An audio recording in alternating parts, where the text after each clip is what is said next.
இப்போது ஃபேர்மில் உள்ள எல்லா பார்ட்னர்ஸும் வெளியே போயிட்டாங்கன்னா that is dissolution of firm. அப்போ பிஸ்னஸே முடிவுக்கு வந்துடுது, ஃபேர்மே இல்லாமல் போயிடுது. அசட் எல்லாத்தையும் சேல் பண்ணி லைபிலிட்டிஸ் எல்லாத்துக்குமே பணம் கொடுத்து கணக்கை முடிச்சிடுவோம்.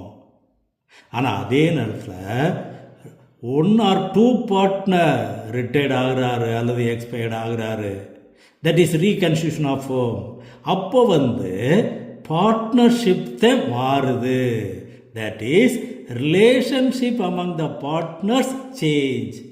That is dissolution of partnership. Relationship among all partner close. That is dissolution of firm.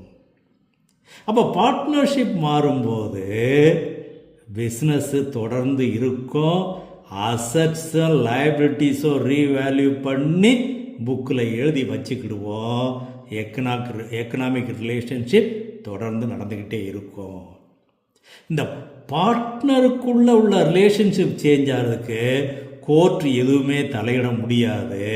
ஆனால் டிசல்யூஷன் ஆஃப் ஃபேர்ம் வரும்போது கோர்ட்டு தலையிடலாம்.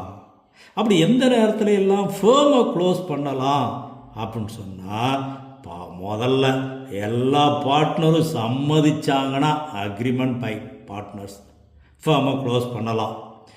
சில நேரங்களில் கம்பல்சரி ஃபேர்மை க்ளோஸ் பண்ணணும். எப்போனா எல்லா பார்ட்னரும் அல்லது ஒரு பார்ட்னர் தவிர எல்லா பார்ட்னருமே இன்சால்வெண்ட் ஆயிட்டாங்கன்னா, பர்சனலாக அசட்டை ரீபேமெண்ட் பண்ண முடியாத சூழ்நிலைக்கு இன்சால்வெண்ட் ஆகிட்டாங்கன்னா, எல்லா பார்ட்னர் இன்சால்வெண்ட்னா ஃபேர்மை க்ளோஸ் பண்ணிடலாம்.